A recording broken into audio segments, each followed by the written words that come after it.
So I thought I would actually make a wee video for anybody who was thinking about putting a Leeboard in to their canoe. I went and bought one of those endless river sails. Tremendous, great fun. So set it up. Quite fancied having a Leeboard in as well, so I could get a wee bit higher speeds up, and it makes a massive difference. Very limited sailing knowledge before I even considered going on to the water. I've had a kind of couple of wee outings with it, and I've just done a kind of couple of wee other things here, so I'll just go through them. First of all, the kit comes with that they're doing there for sitting it in. It's just made out of rubber. I used marine weld, which is a 2-part epoxy setup just for popping it in there. And then I've got 2 kneeling thwarts in my boat, one slightly forward and the other one slightly back. That's for the one slightly back is for when I've got a dog in the front of the boat, and I'm doing kind of flat water, and the other one's for total white water, so it's kind of close to the centre yoke. So I use that part because that's where the dog would normally be when I'm sailing, to put in this bit here. So I just made a wee plate there and just put it underneath, and it just kind of helps when you put the pole in before obviously the sail's attached. It just kind of keeps it all nice and fixed. So the actual Leeboard itself, so I made this off the yoke. I had to just kind of like put these across, because I wanted to have something where I was able to just take it off and put it on really quickly. I knew I was going to put cleats on, so the cleats underneath have got bolts now underneath. Harley, settle down. So I didn't want to kind of like go drilling loads of stuff into my yoke, my centre yoke too much, so I put them in. So that basically sits centre in the boat, and then I'll just go round and let you see the what I've done here. So originally I had a different type of brace on. I had this brace on, and it just wasn't fit for purpose, because when the wind really picked up and stuff like that, as you can see, it's slightly bent, so I needed something that was a bit more robust. So I actually made this out of 5mm, and I put a couple of braces in it as well, because when the wind kind of picks up,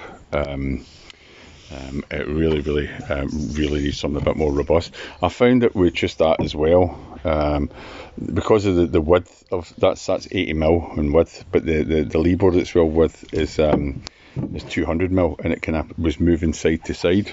So basically it's kind of like just kept in place with this wee quick thing. I could make something else, but this is just perfect for it. So just basically undo that and I drop it down like that. I would just lean forward and just tighten it up.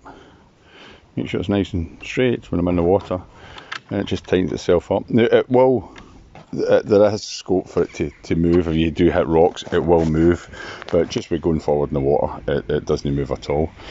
And that's how it all sets itself up. I've got it in port side.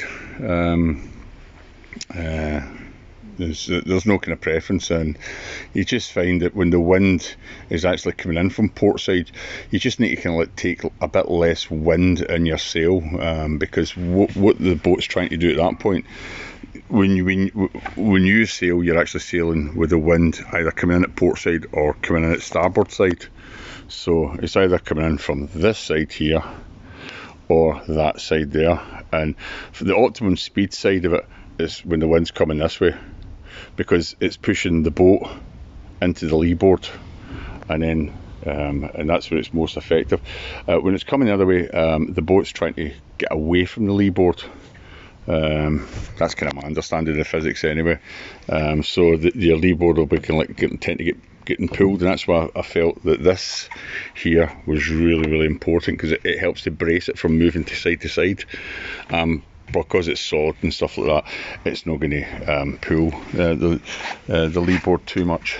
So As I said, it's tight up against the boat as well. So basically, your contact points is this whole piece here, and then you've got just down from the gunnel.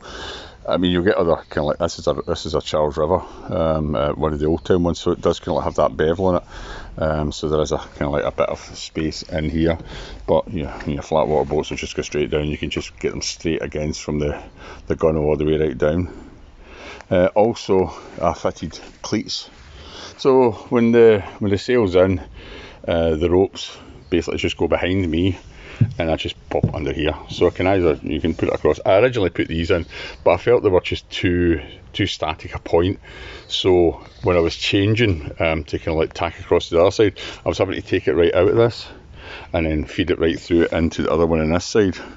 But they're actually kind of quite handy just to have there. But so I use a wee thwart that I fitted at the back, which it can slide across each side. It'll come forward, and then I use these cleats. These cleats are tremendous, so they kind of fit in like that.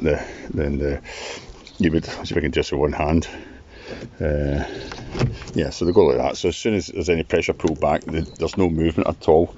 I'm giving it a really big bit of welly, and then just to release them when you're sailing, just pull it forward a wee bit, and then they just come off. And then you can obviously just change sides when you're tacking across from the other side. I hope that's been a bit of help. As I said, I'm no sea captain, but I'm just enjoying the experience going out and stuff like that. So if you've got any questions, with regards to like where I kind of got stuff or where I got hardware and stuff like that, well, the wood I was using is the same as it's always. It's silver ash. So, or white ash, sorry. Yeah. So I just made up my own dimensions. I kind of watched a couple of things on YouTube just for a wee bit of guidance and stuff like that, and then kind of made my own thing for designing my own boats. And I'm sure you have your own ideas of what to do and stuff like that, but I just thought that would give you a couple of tips and stuff like that, because just buying a brace for it, it's not that great. You need to kind of make something a bit more robust like that, which is going to take on board all the different angles that the forces are going to try and move your leeboard while you're sailing along. And happy paddling, happy sailing, and I'll catch you all up soon.